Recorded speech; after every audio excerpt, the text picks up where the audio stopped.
Catch them before they slip away. First alert, an opposing coordinator has just fired up the Commanders for wasting young talent, and has proof. How did we fail the receiver that Jacksonville is now polishing? Urgent. Second catastrophe. Our offensive titan is hours away from becoming a free agent because we didn't pay, and 3 teams already have the contract ready. Will we lose the only one who saved us from national ridicule? Final round. The stadium's deadline is approaching. And if DC doesn't approve in 8 days, Trump will unleash federal measures for an express solution. Will we return home or become orphans in Maryland? This is no clickbait. I have names, contracts, and confidential documents. But only if you subscribe now. Every second without action brings us closer to collapse. Like, subscribe and stay tuned. If that surprises you, wait till you hear this. It turns out Liam Cohen, the offensive coordinator of the Jacksonville Jaguars, has launched a direct critique of our organization for handling Diami Brown. Listen closely, because this has deeper implications than it seems. Cohen stated that the Commanders never properly developed Brown's route tree, limiting him to vertical plays, screens, and jet sweeps. According to him, we never taught him the intermediate routes he really needed to be a complete receiver. He said, "They didn't see him run many intermediate routes in Washington, and I think this spring, Trevor Lawrence and he have developed some chemistry on those intermediate routes, like the inbreakers, curls, and outcuts." And do you know what's the craziest? He's partly right, but omitting crucial information.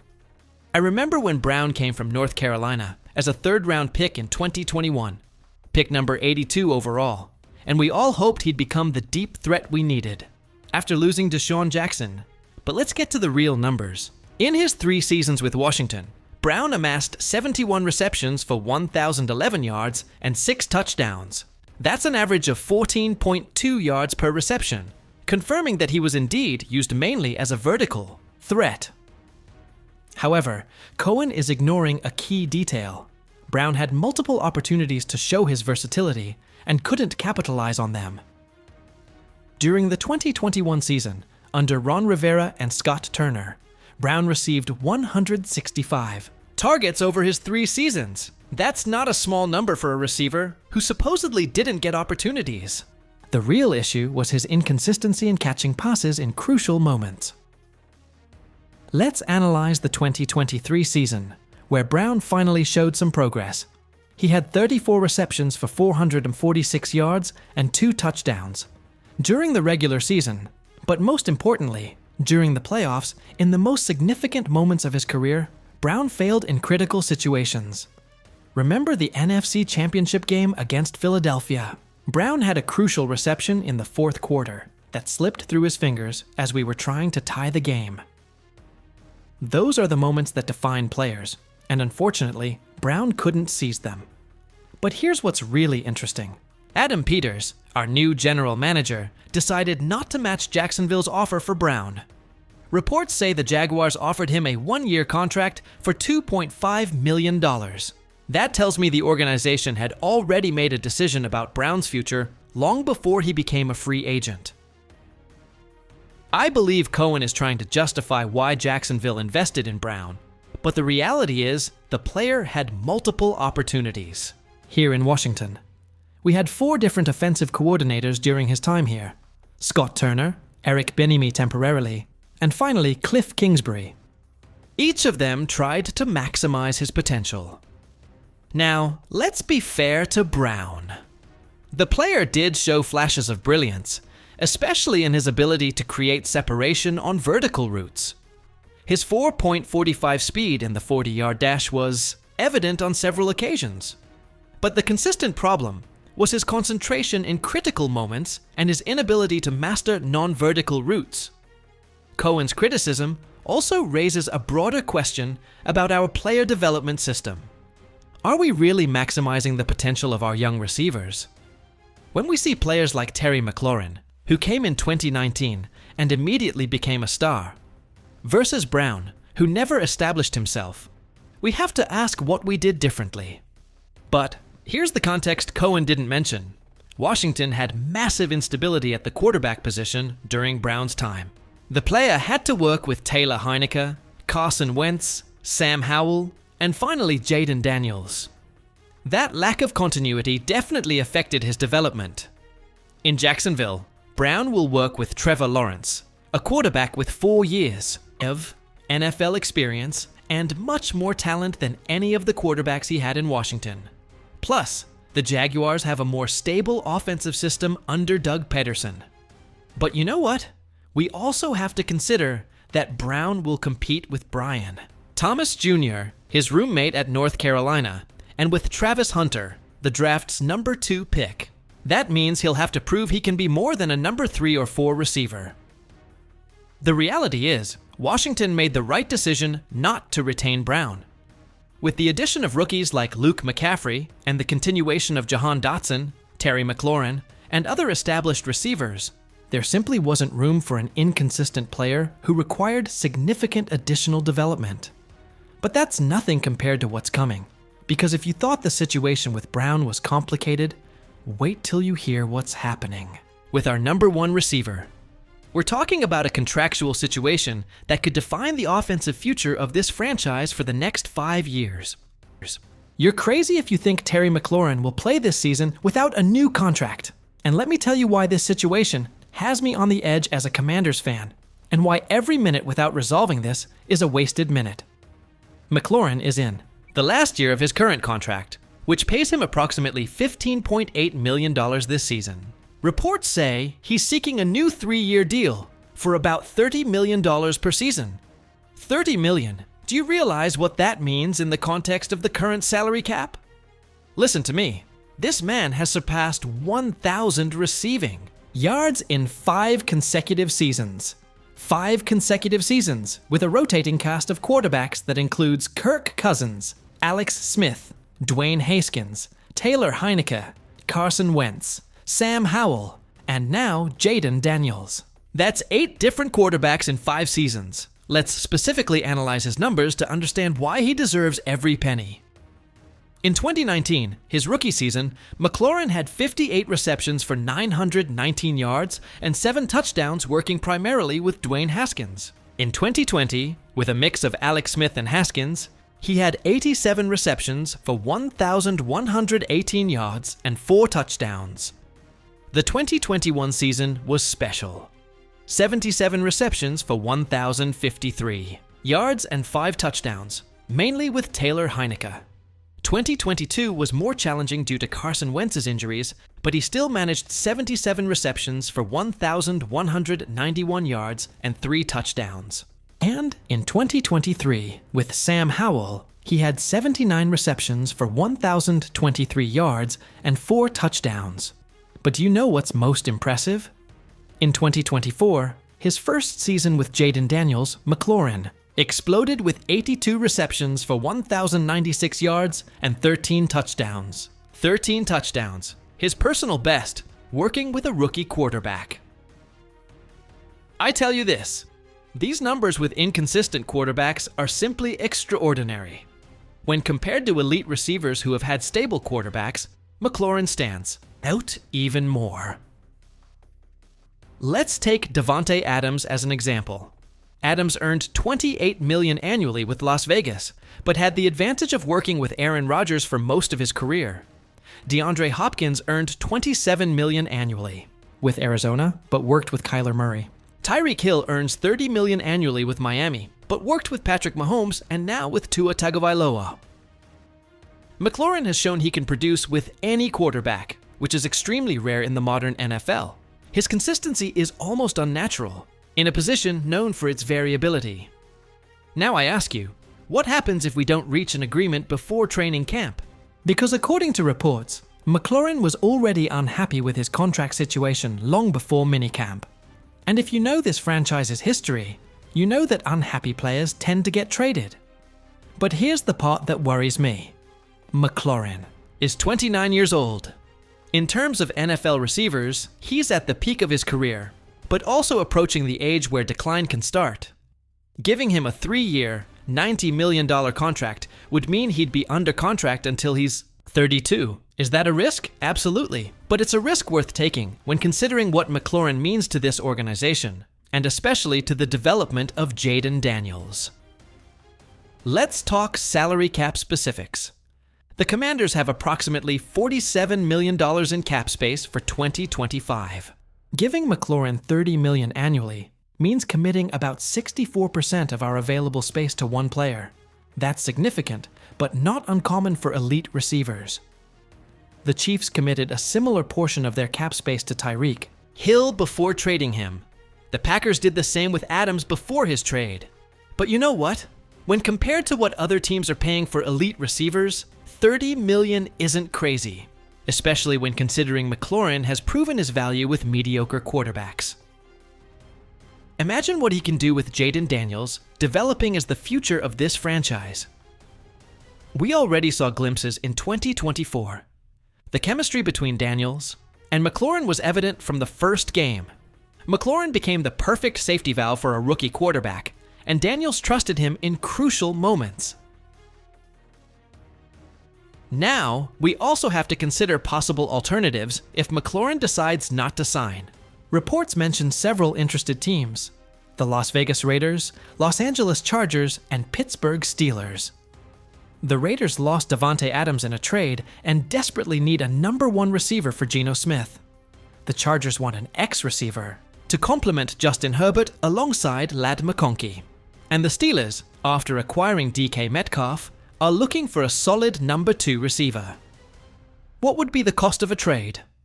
Given that McLaurin only has 1 year left on his contract, it probably wouldn't require a first-round pick. A second or third-round pick could be enough, especially if Washington wants to avoid losing him for nothing in free agency. But I tell you this, trading McLaurin would be a monumental mistake. This player is more than stats. He's the heart of our offense. He's the player who has kept this unit running during years of organizational chaos. Additionally, consider the impact on Jayden Daniels. Losing his primary target just as he's entering his second season could significantly delay his development. McLaurin isn't just a receiver, he's a mentor for the young receivers and a veteran voice in the locker room. The reality is, Josh Harris and Adam Peters face a decision that will define the next era of the Commanders. Are they willing to pay market price for an elite receiver, or will they let another valuable asset leave the organization? Because let's be honest, Washington has lost too many talented players in recent years due to contract issues. We can't allow McLaurin to join that list. And when you thought we were done with explosive news, here comes the political bombshell that could change the Commanders' future forever. We're talking about a situation that transcends football and enters the realm of federal politics. You can't believe Donald Trump is meddling in the Commanders' new stadium plans. And when I say this is historic, it's because we could be witnessing a federal intervention in our franchise's most important project. This is something we've never seen before in NFL history. Here's the situation. Josh Harris and DC officials have until July 15th to secure City Council approval for the RFK site lease. 15th of July, do you realize that's in 80 days? 8 days to resolve a $3 billion project that's been in development for over a year. Trump stated he would be willing to intervene if DC's council fails to approve the project. His exact words were, "If I can help, I will." Ultimately, the federal government controls that. Those words carry enormous weight coming from someone who understands how the federal government works. And you know what's the craziest part? Trump is right about federal control. The RFK site is federally owned, specifically by the National Park Service. Any major development on that land requires federal, not just local, approval. But let's delve into this project's history to understand why we're in this situation. Josh Harris bought the Commanders in July 2023 for a record-breaking $6.05 billion. From day one, Harris made clear his goal was to bring the team back to Washington, D.C., specifically to the RFK site, where the Commanders played from 1961 to 1996. RFK Stadium was demolished in 2019, but the 174-acre site remains federal property. For decades, it's been practically abandoned, occasionally used for minor events and parking. Mayor Muriel Bowser and Josh Harris announced the plan in April 2024, promising a total investment of $3.2 billion, including not only the stadium, but also commercial, residential, and entertainment development around the site. The numbers are impressive. The project promised to create 25,000 jobs during construction and 15,000 permanent jobs once completed. Additionally, it would generate approximately $1.8 billion in annual economic activity for the Washington, D.C. area. But here's the problem. According to mid-June reports, the project still doesn't have the 7 necessary council votes to proceed. Without that approval, Washington, D.C. could lose the opportunity to host events like the FIFA Women's World Cup 2031. Can you imagine losing that opportunity due to local politics? After decades playing in that horrible stadium in Landover, Maryland, we finally have the chance to return to our roots in Washington, D.C., and politics might ruin it all. Now, let's analyze why some council members are hesitant. Major concerns include environmental impact, traffic, and financial guarantees. Some council members want assurances that the project won't become a financial burden for DC taxpayers. These concerns are legitimate. Remember the Marlins Stadium disaster in Miami, where taxpayers ended up paying hundreds of millions for a project that didn't meet economic promises. Or the Chargers case in San Diego, where public financing disputes led to the team's move to Los Angeles. But you know what makes the RFK project different? Josh Harris has promised private financing for stadium construction. The only public's commitment would be the lease of federal land, not direct taxpayer money. Now I ask you, is Trump's intervention good or bad for the Commanders? I believe any help to get the new stadium is welcome, but I also understand that politics can complicate things in unforeseen ways. Trump has a history with football. He owned the New Jersey Generals in the USFL during the 80s. He's also maintained relationships with several NFL team owners, including Robert Kraft of the Patriots and Jerry Jones of the Cowboys. His influence in the process could be decisive. As a former president, Trump maintains significant connections in Washington, D.C. and understands how to navigate the federal bureaucracy. If he truly wants to help, he could expedite the federal approval process that inevitably follows any local approval. But there are also risks. Political intervention can polarize the debate and create opposition where there wasn't any before. Some DC council members might view Trump's intervention as undue pressure and vote against it on principle.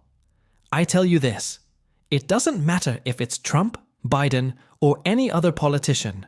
What we need is someone with real power to help make this project a reality, because we Commanders fans deserve a stadium that matches our passion. Consider the broader context as well. Washington, D.C. has lost multiple professional teams in recent decades. The hockey Senators moved to Ottawa.